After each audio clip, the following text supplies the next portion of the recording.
21. sarialdira iritsi gera urten. Hasierako urtetan, askok dakizuen bezala, Beterriko liburua sariaz izan zena, orain 111 akademiaren saria bihurturik, eta Euskal Herri osoan barrena banatzen den egitura batekin, alegia 188 akademia dituen egitura batekin. Akademiakide horiek bere arteko harremanetarako 111 akademiaren webgunea eskura izateaz gain, orain berriro ere literatur aldizkaria paperean baliatzeko aukera izango dute.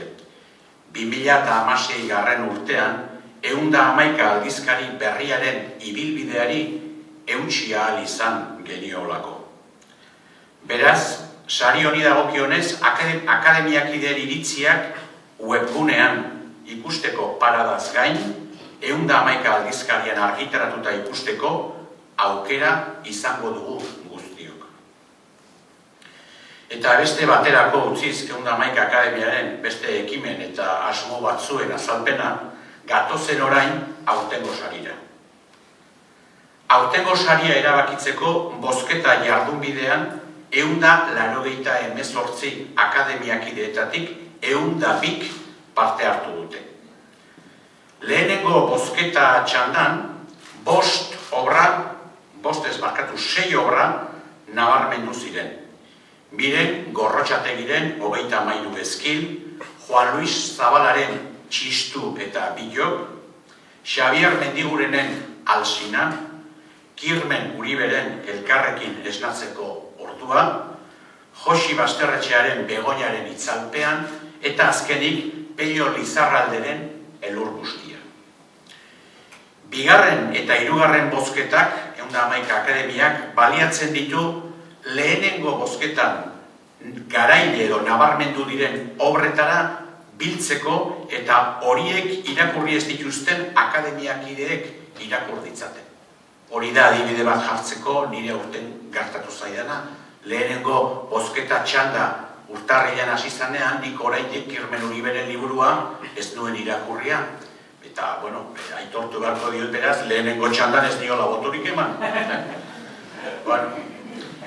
Baina baliatzen dugu hain zuzen ere ontarako. Akademiakidek denbora izan dezaten 6 obra horiek irakurtzeko eta horien gainean botua eta iritzia ematen jarraitzeko. Jakina dan bezala, bigarren bozketa txandan, non 6 lan horien gainean erabaki behar baitzuten 111 akademiako kideek, Kirmen Uriberen Elkarrekin esnatzeko ordua eta Pello Lizarralderen elur guztia irten ziren garaile.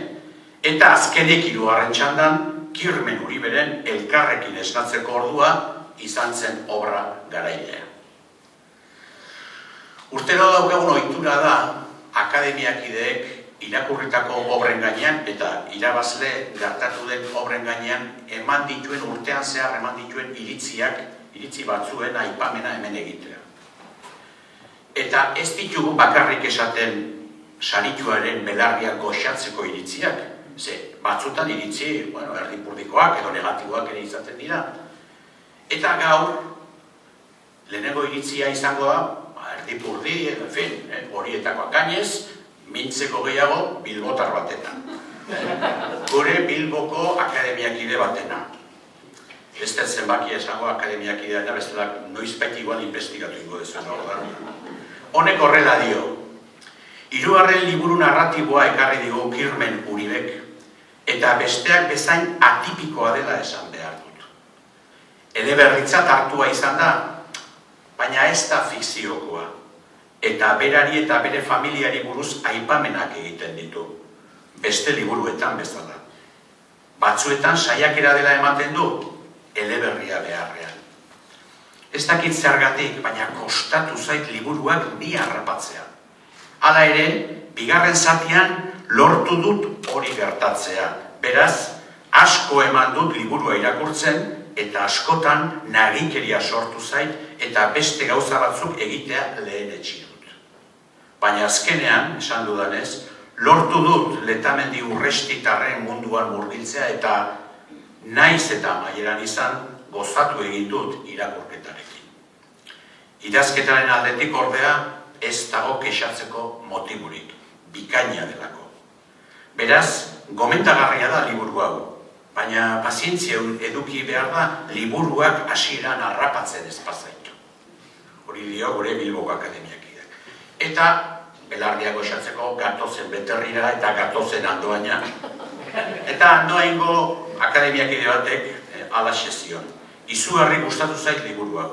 Egin batean Ken Folleten Century trilogiarekin lotzen dut. Beti ere euskal historian kokatuta eta errealitate kutsu handiagoarekin. Egia da, datu historiko andana aipatzen dituela liburuak. Agian, historia zalen nahi zelako ez zait astuna egin. Ulergarria da bestalde zenbaiti astun egitea zati horiek. Oroar, 111 akademiaren sariaren merezidun dela deritzot. Hemen akademiakidek aprobetxatzen dute sartzeko horre bere. Goazen aurrera beste andoaindar batekin, eta honek horrela dio, Letamendi Urresti familiaren bizitza eta ibilbidea nobelatuak izateko modukoak dira, bai horixe. Kirmenek liburu honetan erabiltzen duen kontakizun kronika estiloa erakargarri egin zait, ipuin batean bezala jarraitzen duzu historioa, eta aldi berean Euskal Herriko historiaren zati bat sakonki ezagutzen ari zara, hain modu errazean. Muxe lana oso gustura irakurri nion Uriberi, eta hau ere atsegin ez irentsi dut. Oso gomendagarria, honek ere akademiaren saria irabaztea merezi duena uste dut. Eta azkenik urnietar baten iritzia ekarriko dugu. Hala dio, poetika berezia du Kirmen Uriberen kontagintzak, eta poetika eder hori elkarrekin esnatzeko ordua eleberrian primeran islatzen da. Azaltzen duen irudi bakoitzean, gertakari bakoitzean, azaldutakoaz areago doan iradokizun andana dator, zamaturik. Batzuetan iradokizun horiek mezuak dira. Besteetan sentimentu biziak, hainbatetan soilik barrua mugiarazten dizun ezinegon baten atxa. Txundituta utzi nau lan honek ez baitu literatur hizkuntza aldetik artifizio handinairik. Erraz irakurtzen da oso. Guztiz ulergarria da erabat gertakari historikoetan egileak aitortzen duenez, oinarritzen den bilbea edo korapiloa. Irakurketa etenez gero oso errez heltzen zaio berriro eta beraz, ez dut ulertzen akademiakiden artean irakurri dudan kritikaren bat edo beste. Eta ezaugarri horiek izan arren, bikaina da egileak txartatu duen bizipenen ugaritasuna, harmonia handia. Euskal Herriko familia askok izan dute, gehienek agian, 1956ko Gerra Zibilaren ondoriozko bizipen edo gertakari larriren bat. Uriberen obran gertakari jakinen gainean azaltzen diren hausnarketek jende ugariren erraia auki dezakete. Niri behintzat, guztiak iraganetik gaur daño egin dugun ibilbideaz zer pentsatu ugari eman dit.